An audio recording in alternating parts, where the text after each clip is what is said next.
So let's talk about the periodic table. This is somewhat historical, but you're going to find it's hugely valuable to us. So let's first of all give a little bit of history. Dmitri Mendeleev in 1869, 100 years before I was born, and Lothar Meyer, less than 100 years before I was born, independently recognized that there was a periodic relationship between the periods, between the properties and the elements. Like that. In other words, they arranged them according to how they acted, right?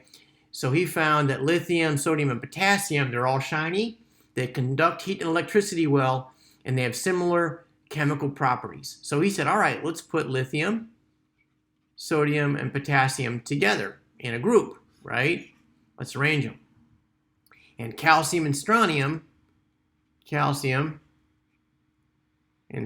he probably didn't put them like that. We'll see in the next slide if he exactly where he put there a couple slides later exactly where he put them. But he said, let's group these guys together too. That's what they did.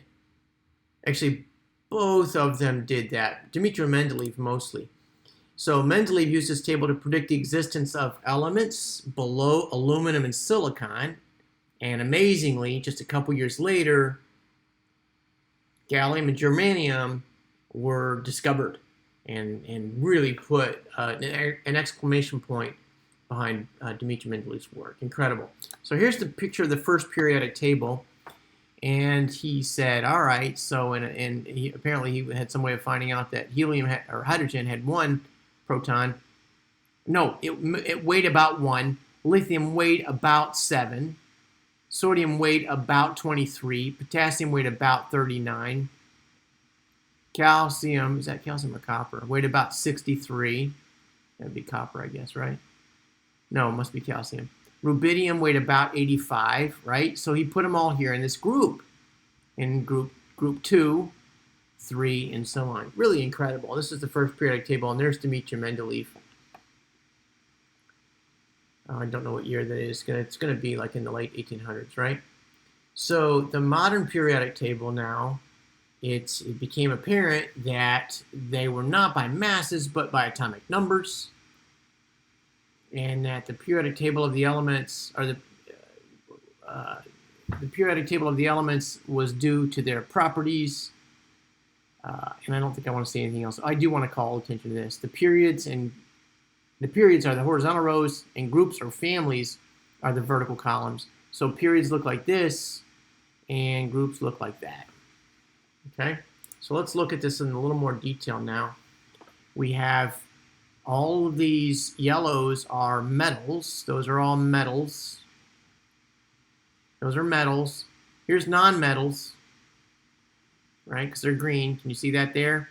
And there are the metalloids. The purples are the metalloids. Metalloids, okay? And it's a little more difficult to see that blues are liquids. And there's only 2 liquids, bromine and mercury. The solids are almost everything here is a solid. Let's just do like that for a solid. And almost everything up here is a gas. Okay? Iodine's a solid, but all right, these are all gases up here. This is a gas. These are all of them solids except mercury, which is a liquid. All right, that's going to be helpful, I think, as we move on to think about the periodic table in terms of how we can split those things up. You'll get used to this, right? You're going to memorize some of this, but it's going to be easier to memorize if you can appreciate what things are. So metals are things that are defined as metals are shiny, malleable, good conductors of heat and electricity. Just what you would think, right? You've seen metals before. Non-metals are dull. They're poor conductors of heat and electricity. And metalloids, they conduct heat and electricity moderately well, and they possess, basically in between, some properties of metals, but also some properties of non-metals. Now, let's talk about how these are classified. The main group elements are going to be groups 1 and 2 and 13 through 18. So let me go back up here. Main groups are here. Let me go with a different color. The main groups are those and these. These are called the main group elements. Group 1 and 2 and 13 through 18. Okay? Those are the main groups. And then the transition metals are the ones in between. These are in between. Those are the transition metals. Okay? And these are the inner transition metals. We don't use those very often. Actinide and lanthanides. You're not going to hear that term out of my mouth very often. The inner transition metals are those things at the bottom. Okay, this is not important. I never use these terms, alkali metals and alkaline earth metals. I mean, somebody might care about that, but I don't. Halogens and noble gases, these are the only terms I ever use. Let's look at where they are, though. The noble gases are here. They're called noble gases because they don't interact with anybody. Okay, these are the halogens. I don't know why. I never use these terms. And I never use these terms. Not to say they're not important. It's not fair of me to say that. I would say you can get a lot of chemistry done without ever using those terms. But halogens, I think, is going to be valuable to you. All right, so again, halogens are group 17. That's the second to last row. Super reactive, super common in nature. Noble gases are, we don't use them a lot, right? Because they don't make chemistry, right? That's really more of the physics domain because they don't make compounds. So those are basically going to be gases. So, and I don't think I want to say anything else about that. That's a quick flyover of the periodic table. I really slaughtered this. I'm going to erase this thing up while I'm saying goodbye.